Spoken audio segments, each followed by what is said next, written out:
Ma shumë besoj që vetëvendosja mund të sfidoj me, po themi, me hapjen e koalicioni, se sa që partitë opozitare mund të bëjnë diçka bashkë. Nuk ka ndonjë shpresë që me këto rreshtimet aktuale do të mund të ketë një lëvizje të madhe të partive të mëdha politike. Vlerja e kohës si ka vënë vetëvendosjes nuk nguten me formimin e qeverisë të parlamentit. Kjo është një farë mënyrë automatikisht presion të palët të cilat kërkojnë të hyjnë në koalicion. Po dhe që opozita ka humbur çështjen e konkretizimit të opozitbërjes dhe një farë mënyrë platformës se si do duhej. Këto egot e ballkanikëve janë shumë të çuditshme, kështu që nuk besoj në ndonjë çudi aty apo në ndonjë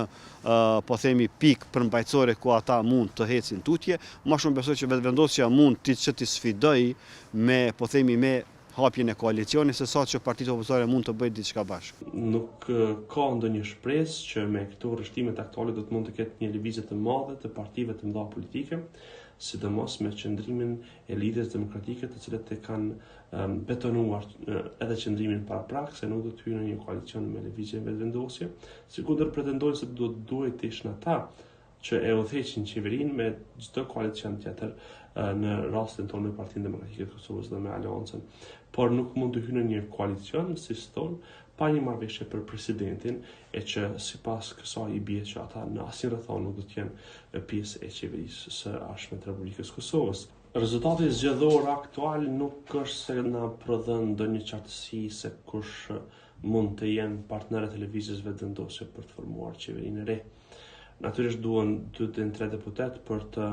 konfirmuar një shumicë të re parlamentare dhe do të jetë një detyrë me intensitet për lëvizjen vetëvendosje që të sigurojë një mbështetje të tillë. Partia në pushtet, vetëvendosja po dëshiron që të blej kohë, pra një farë mënyrë se blerja e kohës si ka vënë vetëvendosjes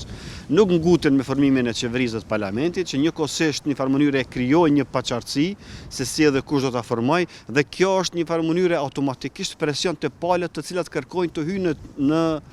koalicion. Pra është një presion i cili nuk vërehet në publik, por ai te palët të cilat janë të interesuara do të krijojë në një farë mënyrë një presion që edhe do ta ulin, po themi, kushtimisht pazarin se kush dhe çka mund të bëj. Pra është një taktikë të cilën vetëvendosja po e shfrytëzon shumë mirë.